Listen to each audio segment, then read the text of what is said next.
righty. Well, welcome everyone. My name is Chad Harmon. I'm one of the partners here at A&I Financial Services. I believe most of you are familiar with our company, but for those of you that are new, A&I Financial works with a small number of successful families just like yourself. And our job is to help both grow and protect your investments and help you choose how to want to be taxed. We've got a lot on the call here, so I wanted to run through a few kind of guidelines for the Zoom call today to make sure we all have a pleasant experience. I know everybody has started off on mute. We would prefer for you to keep yourself on mute throughout the course of the presentation until we get to the end. Please turn off your video. We are going to be recording the presentation so we can get it out to a broader audience today. We want to make sure we respect your privacy, so please keep your video turned off until the end and we go into the Q&A session. If you have a question, we're going to be taking any and all questions, but we would prefer for you to use the chat feature. If you look at the bottom middle of your screen, you can click chat, type your question in, and then when JJ has completed her presentation and gone through the material, we'll go ahead and open up that Q&A and make sure everybody gets their questions addressed. So our topic today is going to be Dementia 101, something that unfortunately a lot of us have experienced personally. We have asked Ms. JJ Jordan, our expert on the topic, to share and educate ourselves on the topic today. She's got some really fresh information that she's excited to get out, and I know it's a lot to cover. So although I could brag about her for several minutes here, I'm going to cut to the chase, give you a quick background. JJ started her career in corporate management over at IBM and McKinsey. She then reinvented herself later in the field of Alzheimer's and dementia after 3 of her 4 parents in her immediate family were diagnosed with the disease. So she was their family caregiver for 16 years. Definitely going to be speaking from the heart today. She's the CEO of the Jordan Consulting Group and is actually a volunteer community chair for the Dementia Friendly Denver, where she was recognized by AARP with the Community Partner Award for 2019 for her work in dementia and education work. So with that said, I'm going to go ahead and mute myself and hand things over to Ms. JJ Jordan. Thank you, Chad. Thanks everyone for being with us today. We have a lot to cover, so I'm going to go through things pretty quickly. I'll apologize in advance, but please rest assured that you will all get these slides. So you can go back through them at your leisure, and we'll make sure that you get those right after the presentation. Chad was kind enough to mention my situation and why this is my passion in my second act, so to speak. And I will just tell you that I collectively refer to my 3 parents who had Alzheimer's as my lovies with a capital L. You'll hear that a lot today. And we lost our last lovey about 6 years ago. People will sometimes say to me, aren't you glad to just be done with all this? And I say, oh no, I'm just warming up. I don't really intend to rest until we get this thing called dementia, particularly Alzheimer's disease, off the planet. And you're going to share my optimism by the end of this presentation. People tell me that my hopefulness about all of this is contagious in a good way, and I think you'll all feel better about the topic at the end of our hour together. We call this Dementia 101 because we're going to cover everything. And then we add reducing your risk because before we part ways today, we're going to share with you the 16 real things that every single one of you can do to reduce your risk for dementia or delay onset. And I know some of you are probably just curious about the topic. Some of you may be concerned about yourselves or others. And some of you are no doubt already committed to caregiving for someone. So we got something for everybody today. All right, because it is not lost on me that this is a very intense subject, sometimes pretty intimidating and frightening for people, I like to start where everybody else would probably wrap up, and that's with the hope and optimism about it. There is so much going on, I can't even begin to tell you. I have been to so many seminars in the last year, and I'm going to our international conference next week. So there will be about 8,000 of us gathering from all over the world, virtually, of course, to talk about this some more. So I'll have even more after that. Research is booming. We have more research trials in phase 3 than ever before. I think there are something like 56 of them altogether. You might not know that we have a national Alzheimer's plan that was written into law back in 2010. The last piece of legislation voted on unanimously by both chambers, both parties. I don't have to tell you that doesn't happen often anymore. So everybody's rowing in the same direction with regard to this topic. That plan calls for treatment and prevention by 2025.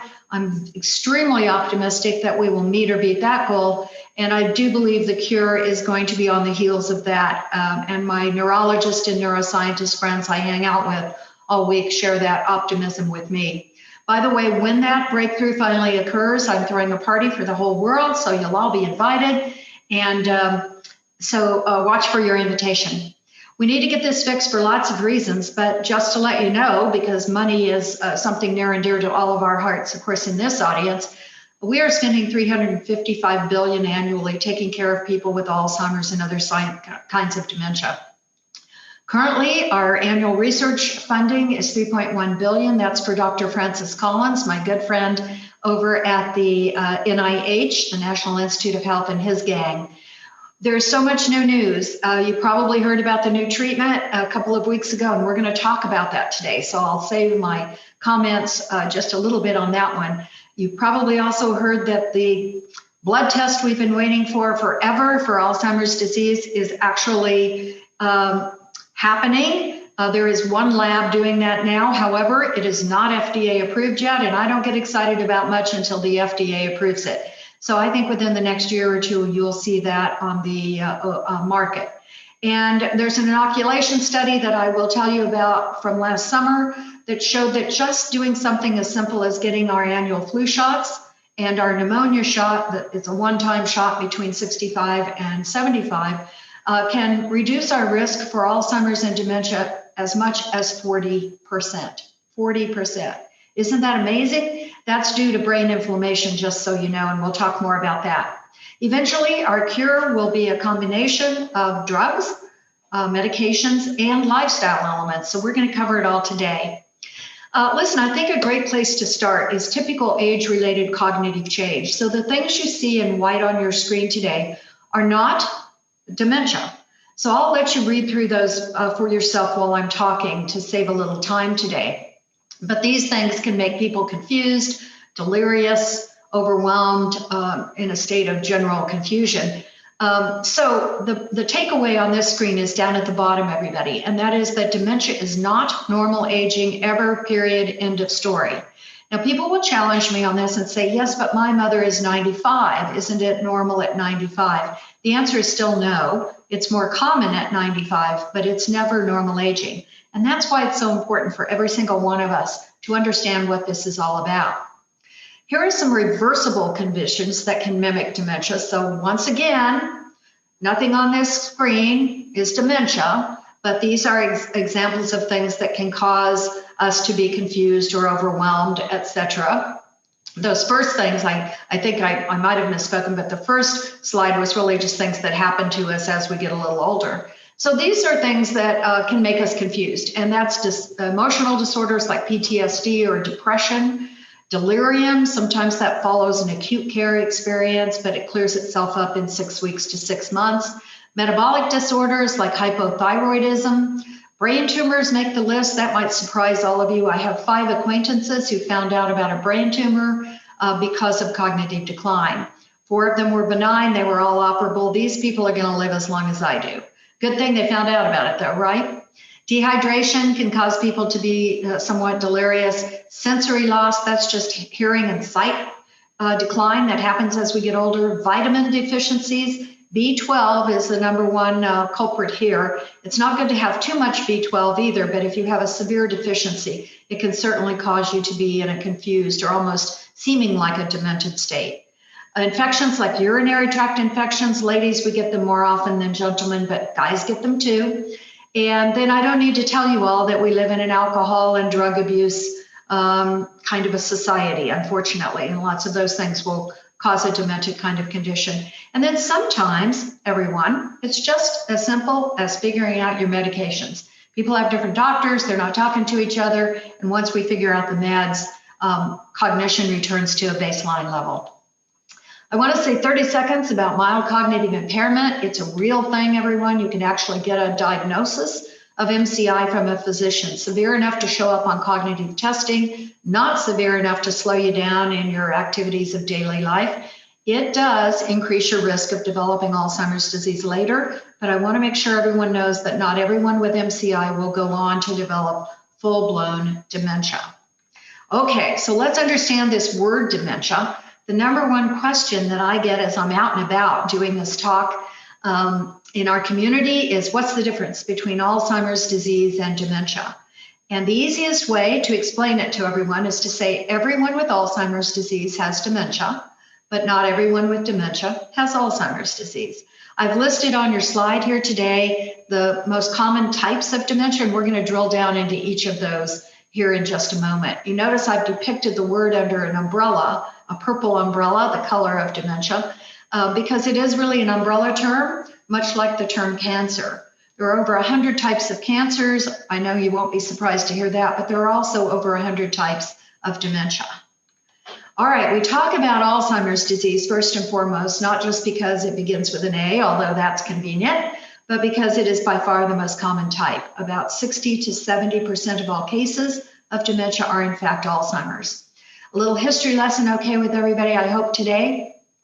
Alzheimer's was discovered in 1906 by a German doctor, Dr. Alois Alzheimer.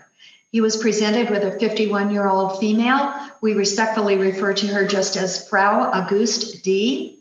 Her husband brought her to Dr. Alzheimer's clinic. She was displaying irrational behaviors. And of course, you know what happened to you back then. Off to Bellevue for you, right? But Dr. A was not buying it. He took her into his care at the clinic, and 3 years later at her passing, he performed the first autopsy identifying the disease we know as Alzheimer's today. Now, I don't know about all of you, but as many times as I tell this story, I have the same reaction, and that is 1906. Why are we still talking about this? It speaks to the complexity of our brains. It speaks to the complexity of Alzheimer's disease. But the good news, everyone, is that it was only about 1990 when the scientific community realized that younger onset Alzheimer's, that's anyone diagnosed under the age of 65, and thank goodness that's only about 3% of all of our cases. And regular onset, anyone over 65, all the same thing. So that's when they really started studying more. My patience is still wearing thin on getting to this cure, but we're a lot closer than we were 25 or 30 years ago. It is, I need to tell you, a brain disease. It is not a mental illness, not that there should be any stigma about mental illness either, but this is a disease just like cardiovascular disease or cancer or diabetes. It is progressive. If you can see my arm, the trajectory for Alzheimer's disease is a gradual arc decline. Vascular disease, dementia is more of a stair step, deeper dives, and longer plateaus. And we'll talk about vascular dementia in a moment. Unfortunately, there's no cure at the moment. Eventually, of course, it is fatal, but boy, are we working on it. I am so optimistic. I've been in this field now for almost 20 years. And I have to tell you all, I have never been more optimistic than I am at this moment as I am in front of you today. We're going to get it fixed. I'm going to do my senior version of a cartwheel when that occurs. It will not be pretty, but it will be enthusiastic. All right, we know that it can live in our bodies for 10 to 20 years. So at my age, if I have Alzheimer's disease, I have it as I'm talking to you today. Plaques, that's amyloid beta, and tangles, that's tau, are brain proteins that we all need to live. But when they build up to excess, that's when cognitive impairment is the problem. Typically, those proteins will reduce naturally during good, solid, natural sleep, and we'll talk about sleep in a moment. 6.2 Americans are living with Alzheimer's today. That's highly underreported, in my opinion. Those are the ones we know about. 6th leading cause of death. Somebody's developing every 60 seconds, and nearly 50% of us will have Alzheimer's at the age of 85. Now, I know these are grim statistics. I have to tell you the truth, ladies and gentlemen, but would this be a good time to remind you that I've never been more optimistic than I am today? All right, the stages of the disease, early, middle, and late, also known as mild, moderate, and severe. Okay, take a look where driving is on this slide, everybody. It's up in the early stage. Peripheral vision is affected, even in the early cases of dementia. So that's why only a professional should make the determination whether someone with dementia, diagnosed or not, is safe to be driving. The baby stroller comes across the crosswalk from the side, and not being able to have that peripheral view is very hazardous. Look where managing money is there today, everyone. I could tell you all stories about assets accounts that have been completely depleted in families because nobody was paying attention. And of course, I have to mention firearms because it is a huge hazard in households where dementia exists.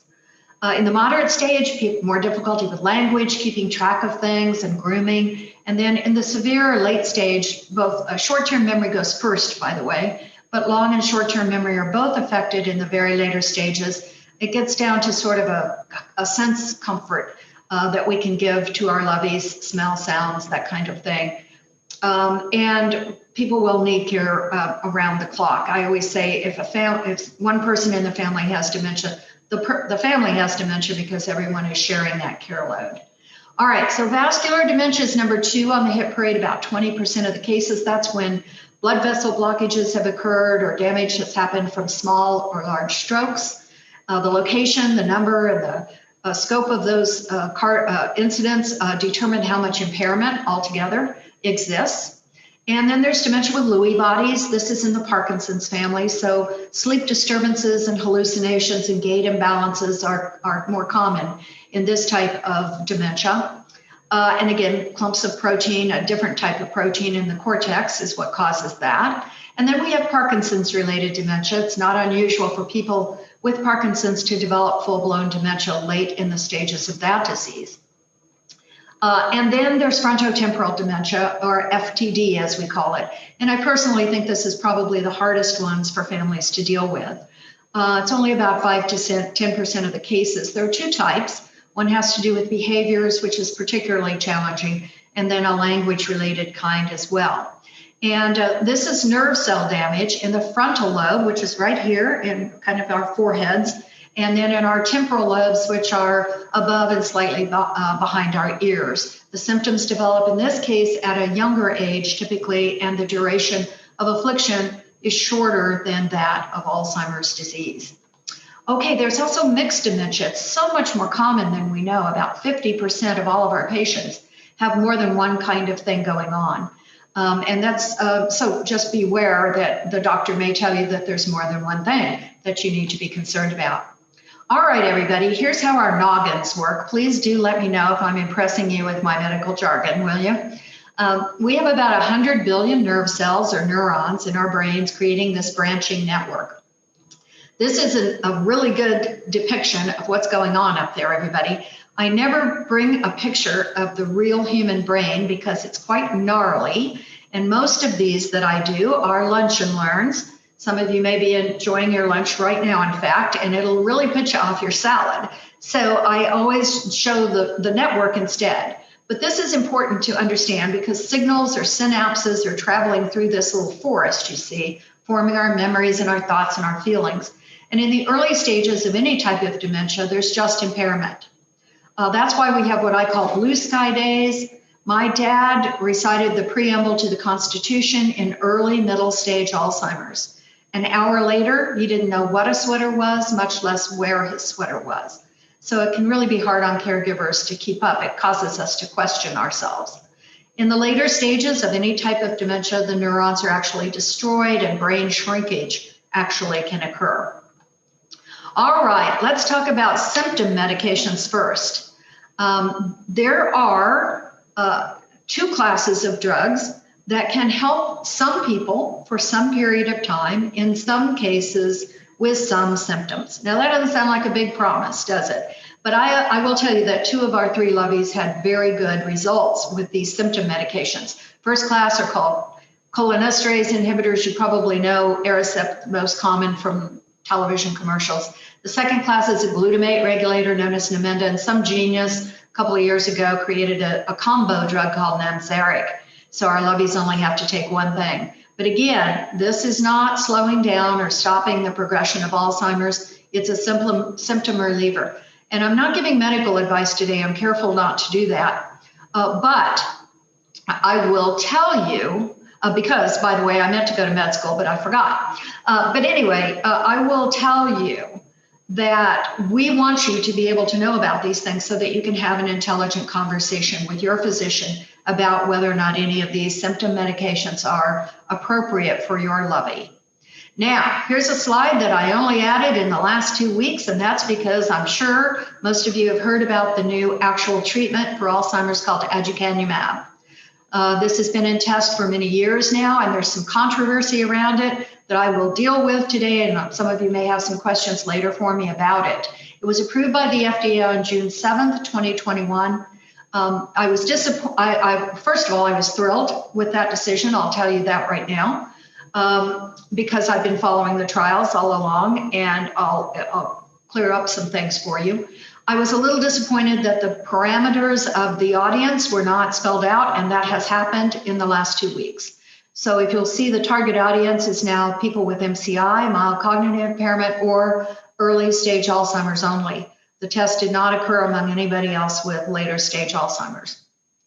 It's the first drug therapy since 2003 and the first true treatment to affect the progression of the disease. There's no question that it absolutely reduces the amount of amyloid beta in the brain.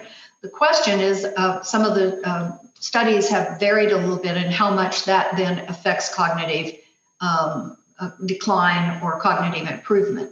It's a monthly infusion treatment, which means it's in the vein. The availability is still to be determined. The cost is outrageous, and we're working on that right now. Medicare and Medicaid haven't talked about whether or not they will cover it, and the FDA is going to continue to require some trials and can review the decision at any time. So sorry for that long explanation, but I know you're curious about this, and stay tuned for more information. Here are risk factors for dementia. The primary risk factor, everybody, is age. Not a doggone thing we can do about it. And I don't know about, but I think I'm safe saying this on the call today, that I am way over apologizing for how old I am, everybody. I just had my 69th birthday. I'm delighted about that. I have much to look forward to and plan to enjoy my life. But I would like to enjoy that without dementia. Is everybody with me? I know you are. Health factors are very critical on the risk list. Heart health, hypertension, diabetes can contribute to this. Lifestyle factors are very important in your risk. Inactivity, sleep, not getting enough sleep, obesity, and smoking, of course, and we'll cover all these more later. Ladies, I hate to break it to you, but we're at the epicenter of the entire dementia topic. 2/3 of all patients and caregivers happen to be female. We know that some of that is because we live longer, right? That's almost a duh moment. But we know it's not just that. So I was just at a Women in Alzheimer's seminar. We talked a lot about menopause and the effect on sleep, all kinds of hormonal things. So we'll stay tuned for more info on that. I need to let you know that there are 2 other groups more at higher risk, and that's African Americans are twice as likely to develop Alzheimer's disease, and Latinos 1.5 times more likely. And we know that that is not a genetic factor. We believe that that is tied to heart health, hypertension, and diabetes. Life course factors is something we just started talking about in the last year. And that's that really some of our risk for this could be beginning as early childhood, on our nutrition, how much stress we lived under, poverty situations, rural versus urban, and the health equity gap that sometimes creates, and of course, the level of education. The second most common question I'm asked is this hereditary? And the answer is yes, but I always say to some extent. Every one of us has about a 10% chance of developing Alzheimer's in our lifetime. If you have a family history, an immediate family member, that might be even as much as double that. That's what my doctor tells me. Listen, I'll take a 75% chance I'm not going to get this any day. And you can bet the Jordan family are doubling down on the 16 things we can do to reduce our risk. People ask me if they're genes related. Oh my, yes, 12 new genes came out related to this last year. You can tell I'm a real science nerd, I guess. But the deterministic gene, about 200 families on the planet, everyone will have this gene and everyone will get Alzheimer's by the age of 50 or so. That's so rare that we barely talk about it. The risk gene is one called ApoE4. You can have genetic testing done on that anytime. We're not suggesting that you do that to find out if you have 1 or 2 copies of ApoE4, because if you do, that doesn't mean you're going to develop Alzheimer's or another type of dementia. If you don't have any, it doesn't mean you're completely off the risk, or off the hook, rather. But it is a wonderful diagnostic tool. Traumatic brain injury can also increase your risk for dementia. And there is a Down syndrome correlation you might not know about. Everyone with Downs will have the pathology of Alzheimer's by around age 40. If those people live into their 60s, which many of them are doing now, unfortunately, most of them will develop Alzheimer's. Okay, here are the 10 warning signs. Now, I want to say something before we dive into this, everybody. Because I know what you're going to do. You're going to go, I've done that, I've done that, I've done that. Of course you have. So please don't leave today being the worried well, okay? Please take a look at these things and kind of consider what the frequency is of your loved one, or perhaps even yourself. So here we go. Let's take a dive into these pretty quickly. Number 1, memory changes that disrupt your daily life. My sweet Elsie Jordan, my mother-in-law, the most perfect person I've ever known on the planet. She was our last lovey to leave us, as a matter of fact. And so everybody lived over in Kansas before we brought them over here to care for them.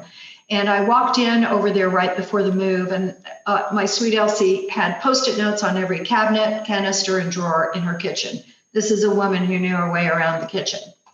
Challenges in planning and problem solving. I'll use my sweet Elsie again. You guys all know what ambrosia salad is. It's got marshmallows, pineapple, coconut. It's a sweet kind of salad. There were cherry tomatoes in the ambrosia salad one Sunday dinner. My husband and I looked at each other like, wow, something's up with mom. Difficulty completing familiar tasks. I will tell you that I was doing this talk not too long ago, and a gentleman said his dad has been playing a game of pickup b-ball over at the Wash Park Rec Center every Saturday morning for the past 20 years. And he called his son that morning and said, son, I can't find the rec center today. So his familiar path was no longer familiar. Confusion with time or place. I went to pick dad up at his assisted living community in the summertime. It was July. I guarantee it was a day pretty much like we're having this particular summer, pushing 100 degrees. And he was in his heavy boots and coat, waiting for me when I got there, not knowing what season it was. 5, we've already talked about some of the visual issues with peripheral vision, but people have real trouble judging distance, which is another reason why driving is complicated. I will tell you that my dad was not a vegetable dude. If I would hand him a plate, a white dinner plate with mashed potatoes, a dinner roll, and green beans, he would only eat the green beans. So I knew something was up. He couldn't see them. So we had dark-colored plates for light-colored food, light-colored plates for dark-colored food, so he could enjoy a more varied menu.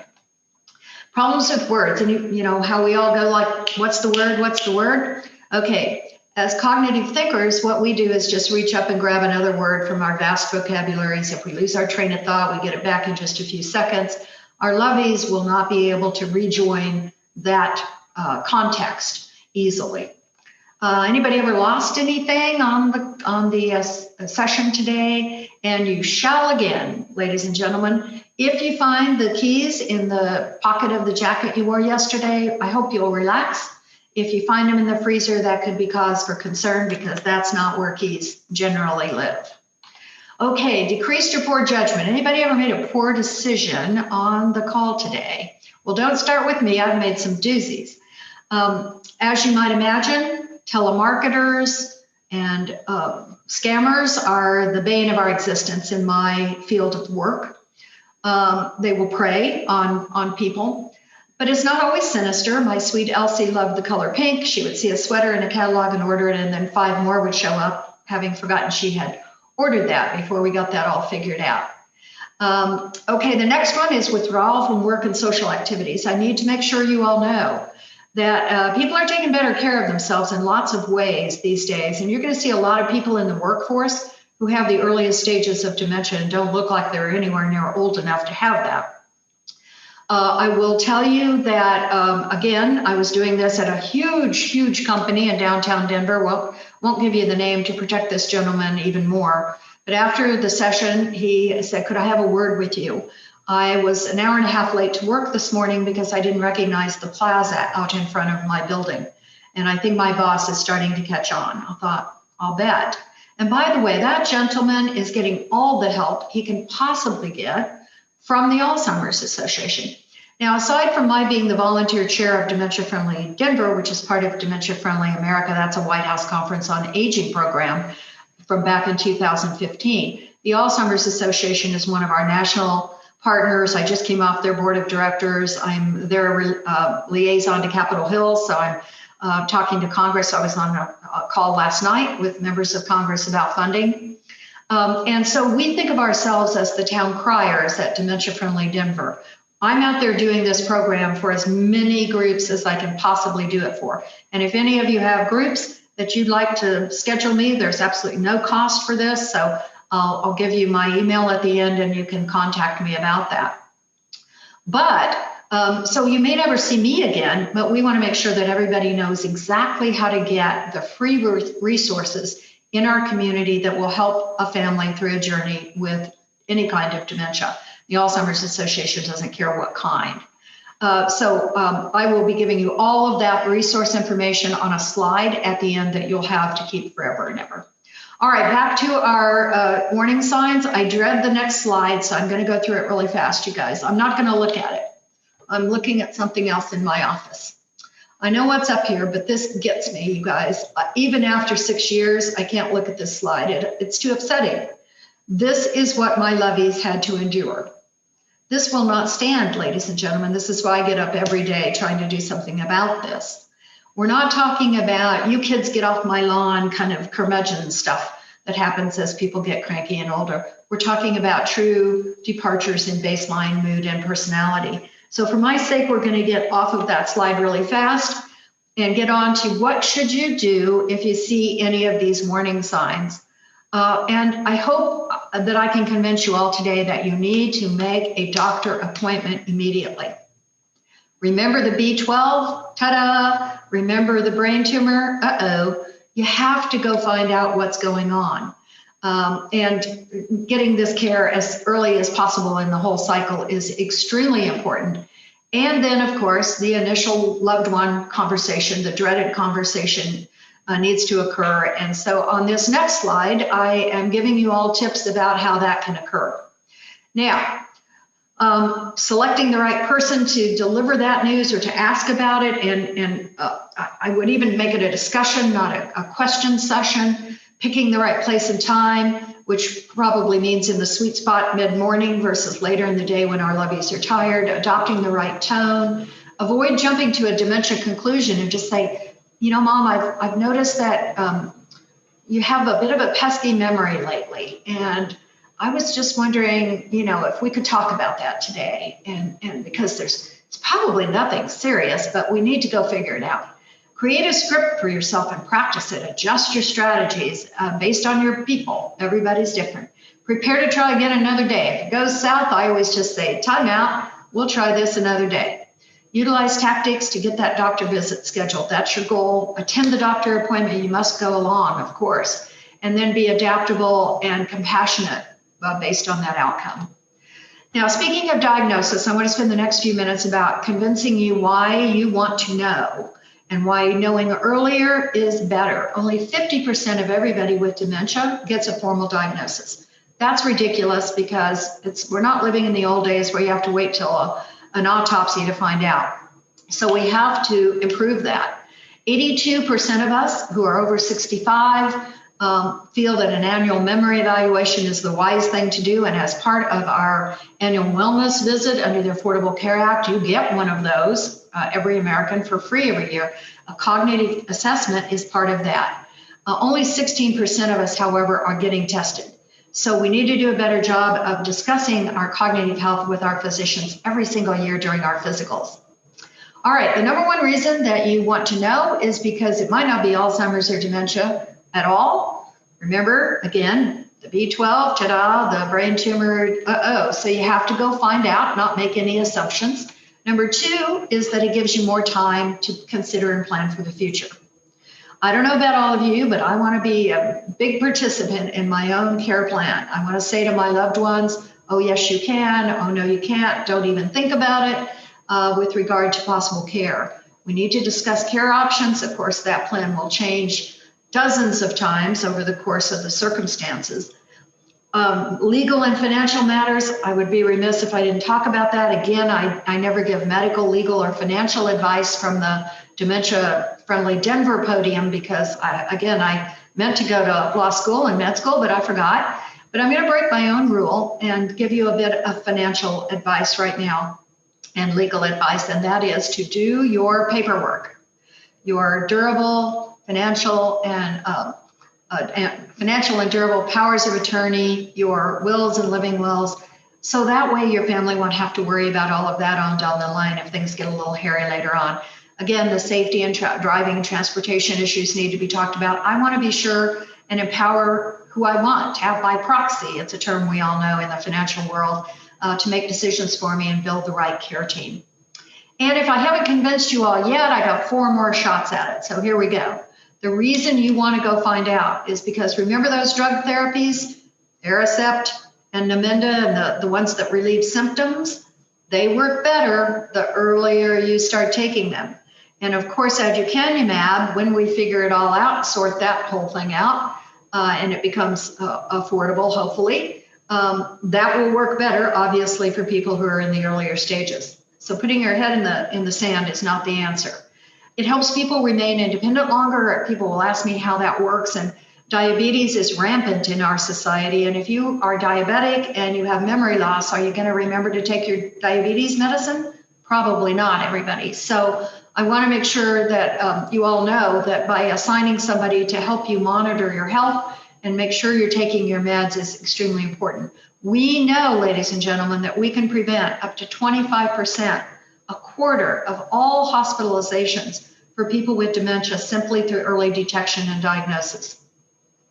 Exploring other opportunities to participate in clinical trials. My neuroscientists, men and women, who are the big-brained people who are going to sort this out for the rest of us, I got to tell you, these people are really, really needing cohorts for their studies. So the best way to sign up for that is through the Alzheimer's Association, alz.org.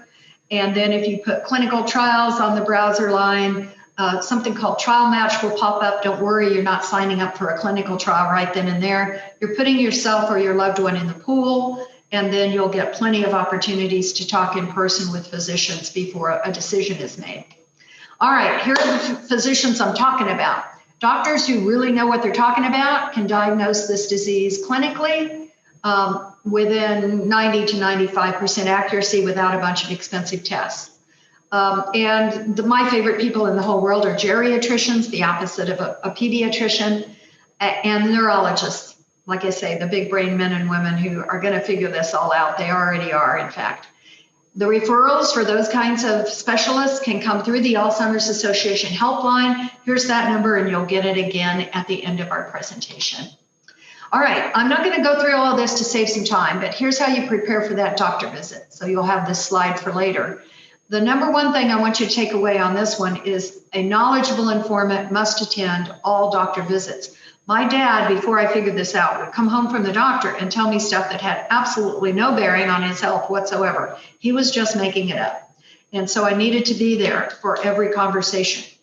Bring a log, talk about previous health problems. And then the bottom one is also important. Bring all the medications. This isn't a time to be embarrassed by anything that you might be taking. You have to talk about every single one of it. And while we're on this subject, can I just tell you this? Again, I don't ever want to be accused of giving medical advice because I'm not a physician. But in June of 2019, the Harvard Medical Review and the Journal of the American Medical Association, JAMA, came out with an article about sleep aids and dementia. And so if you do 2019 sleep aids and dementia, those 2 articles will pop up on the internet, and you can read them for yourself. But the takeaway here is that there is a class of drugs. They're called anticholinergics. Don't worry about it. You'll read it in the article. But they can actually increase someone's risk for dementia if you're past the age of 50 or 60. And some of those are sleep aids, over-the-counter sleep aids, antihistamines, muscle relaxants, etc. So please, please, please, before you take any medication, talk to your doctor about it. And before you see something in a magazine or on TV and go, I think I'll start taking that, talk to your doctor about it, because at best you might be throwing your money away. It might be a non-FDA approved supplement of some kind that is impure, and it might actually be a problem for you, or counteracting some of your other medications. Okay, here's the rest of the step in the assessment on how to find out about this. That number 4 looks a lot like your annual physical. There'll be all kinds of testing to rule out other stuff, and a mental and psychiatric evaluation as well, interviews with family, and cognitive evaluations. And then I want to spend just a minute on the breakthroughs. The last 5 years have been amazing, especially for a science nerd like me. I can hardly keep up anymore. I used to get a white paper in my inbox about every 3 months. I'm getting them every 3 days now. Biomarkers, it sounds kind of mysterious, but think of it this way. Cholesterol is to cardiovascular disease as blank is to Alzheimer's and dementia.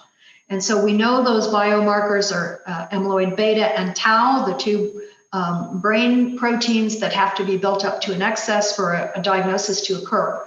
We just in the past 3 or 4 years now have PET scans. PET scans have been around forever, but now we have them.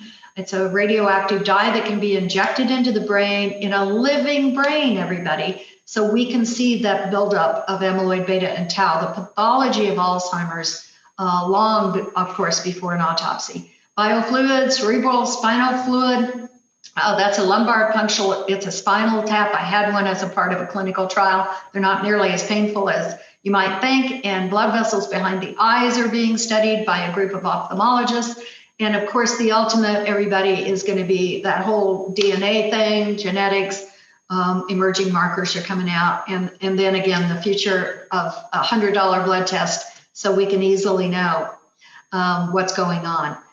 So I hope that little I hope I wasn't too in the weeds there for that scientific explanation. I will tell you that when a diagnosis happens, the emotions will run high. If all of you will just take a minute to look at everything on this screen, I will speak to the one called denial while you're doing that. And I've experienced all of these. And by the way, if I could split this screen, one of these would be what my lovies were feeling, and then here's what I'm feeling as the care partner. Same kind of thing in the early stages. Denial, I think, deserves a little comment. And that is that we can be in denial about this as care partners for the entire journey. I highly recommend against it. And it will take care of itself eventually, because undeniable things are going to start happening, okay? Our lovies, on the other hand, can only be in denial in the earliest stages of any type of dementia, because denial is a cognitive thought. And once they've tipped over into being less than cognitive thinkers, they're not in denial, they're just living their own reality. And it's important to make this distinction, because I think it helps us with our patience and our tolerance. Caregiving overview, 11 million of us caring for those 6.2. Here are the Colorado numbers. We put in 15.3 billion hours of unpaid care a year. Look at the value of that.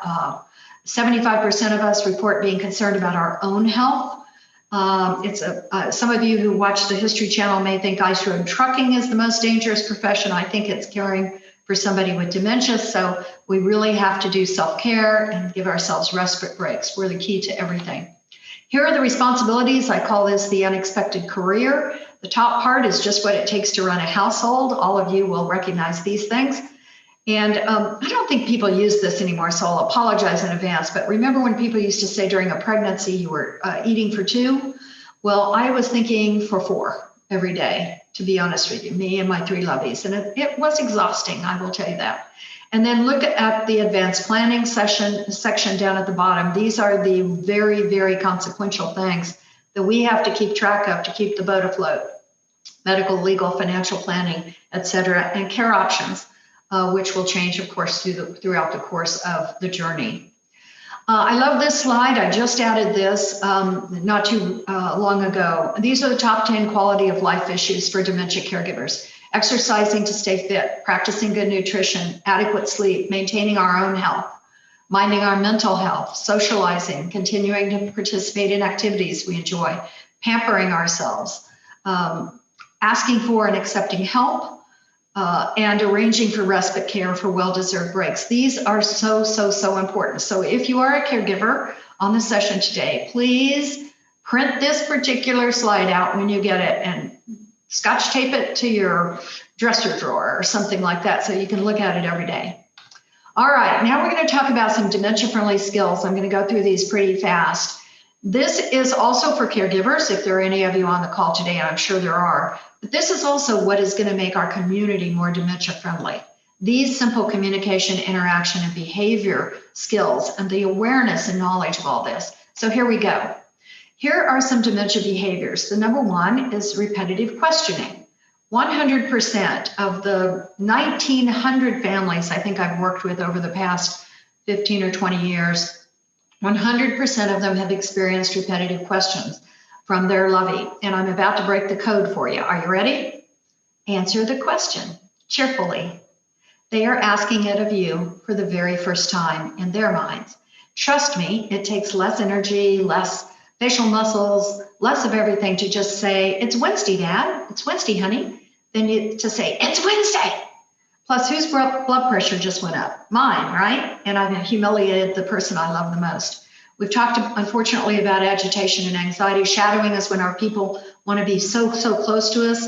Elsie did this for about 8 months. When we were together, I could feel her breath on my neck. Tearfulness, sundowning, I should mention, that's when the sun starts to set between 3 and 7 in the afternoon.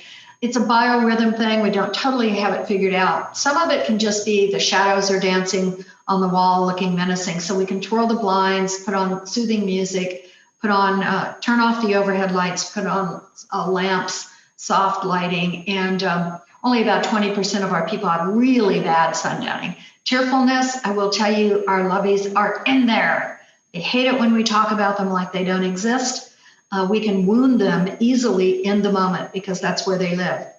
I've actually had people say, I was so mean to my mother today, but it's okay. She won't even remember it tomorrow. And while none of us are perfect, that's obviously not the caregiving model we want to follow. Sleeplessness, days become nights, nights become days. Suspicion and paranoia are part of the deal. Pacing is an anxiety, a symptom that should always be reported to a doctor. Elsie paced for about 6 months. We ripped through some tennis shoes, we upped her calories. The doctor did try to help her with some relaxants, but fall risk is huge for people with dementia. It's part of the deal, so you can be creating more problems than you're solving there. And then wandering is the game changer. About 60% of everyone will wander during their journey with dementia. And when that happens, families need to stop and think about how they're going to make that a secured environment. There are lots of ways for that to happen. I'm the least judgmental person you'll ever meet. That's when people consider secured care communities, or you can secure your home, but you have to, of course, be able to get out in a fire. The equation you want to pay attention to, everyone at the bottom, is confusion equals discomfort, which equals behavior. So our job is to limit the confusion. Oh boy, this is a busy slide, but communication tips, everybody. Short sentences, basic words, slowly and clearly. Less is more. We never talk baby talk. We answer questions cheerfully, but we avoid asking questions of our people. My dad's shoulders would go up about 2 inches when he heard me ask a question because my voice went up on the end and he knew it was his turn to do something and he was anxious about that. We pay attention to our tone. They'll pick up on our impatience every time. Allow plenty of time for conversations and everything else. We're living on dementia time. We limit distractions, particularly in the kitchen and the bathroom. We have meals to ingest and chores to do. We focus on feelings, not facts. My dad told me one time, honey, this time last week, your mother and I were in Paris. And I said, Paris is a lovely city. And we left it at that. We never criticize. We never correct. We never argue. These are people with a brain disease. Plus, you'll never win an argument with a person with dementia. You'll just feel badly about yourself and upset them. And we redirect to pleasant activities when upsets occur. Patience is the name of the game. We establish and stick to a daily routine. These are interaction tips. We create calm. Music, it's a wonderful connector, everybody. I just was at a seminar about Alzheimer's and music and how wonderful it is for for our people. Keeping clutter to a minimum. We're not talking about junk. This could be lovely things you have around your house, but our people see it all. So I tucked away about a third of everything, and it really calmed us all down a little bit. We never force activities. We suggest. We strive for a balance of over and under stimulation, err to the side of under there. We monitor interaction with small children and pets, just because our people aren't malicious, but they just may tug the leash a little too tight, not knowing. We adjust temperature and lighting to them. We always approach from the front. That's because of that peripheral vision. The only time my sweet Elsie socked me a good one in the jaw was when I came up to the side and said, hi, honey. And she didn't see me coming and lashed out to protect herself. We maintain an arm's length if our people become agitated, their arm's length, not ours. You guys can't see me, but I'm only 5 feet tall, so my arm isn't very long. My dad's arm was another 5 inches beyond that. So it's always their arm's length. And then remember this, everybody, 1 hour for us is 5 hours for them. So if you are thinking of going to a summer picnic, this summer, and you go to a 2-hour picnic, your lovey just went to a 10-hour picnic. So think about that when you shorten everything up a little bit. We go with the flow unless safety is involved and we have to be more directive. But otherwise, we're flexible and we are adaptable. I love this slide. This one came about recently from Dementia Friendly America. And these are the top 10 quality of life issues for everyone with dementia per a survey that we just did. To continue to do things I enjoy, to maintain relationships with those important to me, to continue to communicate and interact with others, to laugh often, to feel safe, to feel valued, respected, and included, to continue to be physically active, to have a sense of purpose, to prevent loneliness and isolation, and to continue to experience new things. So I will tell you, if you're a caregiver, again, print this slide out too, next to the one about your top 10, and make sure that you are doing these, trying to do these things. Here are all those resources that I promised you guys. And now, as promised, we are going to, oh, and by the way, I did make this slide up during COVID. Since things appear to be not quite, I'll leave it up there. You can read it on your own. Chad, does that mean we have about 5 minutes to go? Yes, JJ, it looks like we got about 8 minutes. Great. Oh, that's perfect. Okay, everybody. I'm going to take 3 or 4 of those, and we're going to talk about these 16 real things, and then get ready, everybody, for your questions, because when I'm done with this part, which goes pretty fast, we are going to dive into your questions, okay? These are 16 things that every single one of you can start doing 1 minute after we leave each other today to reduce your risk or delay onset for Alzheimer's or other forms of dementia. I want to say 2 things real quick. The verbiage about this changed in 2018. We used to say if you do these quick things, it might possibly reduce your risk. Now we say it will probably. That's a big deal in the scientific community. And the last thing I'll say, remember how I told you guys I just had my 69th birthday? Let's just assume for a second that I will develop full-blown dementia when I'm 85. And by doing these things I'm about to talk about, I could stave that off to 90 or 95. I might not care because something else got me first, right? Now, I hope this isn't too personal for all of you, but I don't mind sharing my personal plan for demise. I plan to expire from sheer exhaustion on the dance floor in Argentina, doing the tango with a handsome octogenarian, because I've always preferred younger men. Okay, thank you. I'm going to let you think about that one for just a minute. Number 1, break a sweat. Regular cardio. Thank you, Chad, for laughing, by the way.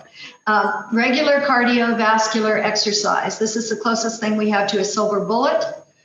Check with your doctor first to make sure, based on your health, that you're not doing more harm than good.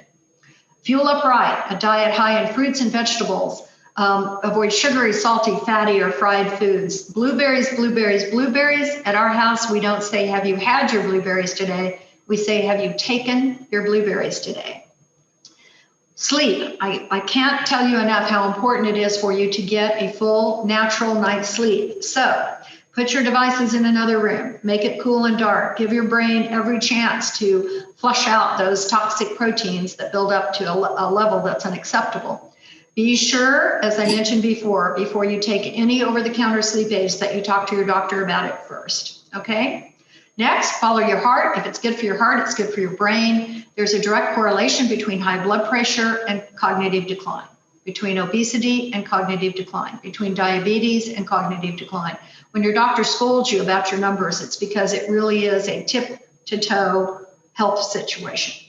The next one may sound repetitive, but talk to your doc. This is back to that, hey, make sure that you are talking about your cognitive health as well as the rest of your physical health every year during your physical, and review every bit of medication that you're taking to make sure, number one, it's not counteracting something, and to make sure that it's not increasing your risk. The next one, butt out. There is a direct correlation, everybody, between smoking and Alzheimer's disease. Enough said. Mind your mental health. We know that depression can lead to cognitive decline, so seek treatment for depression or anxiety. Manage your stress. Music, I try to listen to music 45 minutes a day, typically while I'm on my treadmill doing my 30 minutes, 2 miles and walking in 30 minutes every morning. People say, what kind of music? And I say, it doesn't matter, everybody. It can be rap or it can be classical. If you like it, your brain will respond. So it's got to be music you like. Listen up. Untreated midlife hearing loss, we know that can increase the risk for cognitive decline by somewhere in the 15% range. So there should be no stigma about having hearing devices. Make sure that you're talking to doctors about that. Your brain can't process what you didn't hear to begin with. Buddy up, we know that being socially active and interacting is so important. I've been so worried about all of us during COVID for this very reason. So once it's safe, hopefully it will forever be safe someday. Get back out there, shake it up with your fellow humans. Do so safely, of course, for now, and mix it up again. Hit the books. We're almost done, you guys. Formal education is great. Take a class at a college or online. Learn a musical instrument or language. Continual learning is the idea. Number 11 has some controversy. Not all brain games are based on science, but the ones that exercise your peripheral vision or strategy are very helpful. And I always say to everybody, if you can't find any brain games you like, go out to IKEA and buy a wall unit and try to put that thing together with less than 5 things left over at the end. So that did it for me. Okay, heads up, traumatic brain injury can raise your risks. Always buckle your seatbelt, always wear a helmet when you're participating with sports, riding a bike, skiing, etc. This is our last one, and then we're into questions. Okay, Chad? So get ready. Sounds great. Clear the air. A new study just came out about the environmental factors of air pollution on cognitive risk. So even after COVID is really, really out of our lives, you may want to hang on to some of those masks. If you're visiting a highly polluted city or in fire season when there is particulate in the air, you may want to wear one. Temper those drinks. A study just came out about alcohol consumption. We've always known it was a risk. So if you imbibe, make sure that's done in moderation only. Give it a shot. That was the study we talked about. We're getting that annual flu and pneumonia. Shot every year can reduce your risk. And that's because it prevents brain inflammation. And we now know, per number 16, that brain inflammation is really tied to a lot of this. So you want to eat an anti-inflammatory diet. That's why blueberries are great to eat. And you want to avoid and treat any inflammation type of illnesses. A question will probably come up, it always does, about COVID and Alzheimer's and dementia, and we have studies underway right now. It will be a good decade before we really understand whether that is adding risk to people who might not have been in the category to begin with. We won't know for a while, but because of the brain inflammation we know happens, it's something we want to avoid, obviously taking care of ourselves and avoiding any kind of inflammatory illnesses or diseases. Okay, Gip, that's it, guys. Here is my email at the end. So if you have groups and you want to enlist my help to educate them, I'd be delighted to do that for you. It's my pleasure being with all of you. You guys are just great. So let's have some questions. Chad, what do you think? Holy cow. Well, thank you so much, JJ. How blessed we are to have somebody like you with your experience and background able to share your wealth of knowledge with us. I think we all found multiple things we'll be able to pull from today. So everybody who has been on mute for the duration of the presentation, feel free to unmute yourself. I would recommend using the chat feature, which is similar to a text messaging. You'll find on the bottom middle of your screen, you can put your question in at this time. We want to be respectful to those who we told would wrap up at 12:30, but let's make sure we will stay on as long as we need to make sure everyone gets their questions addressed. So we will now open it up to Q&A.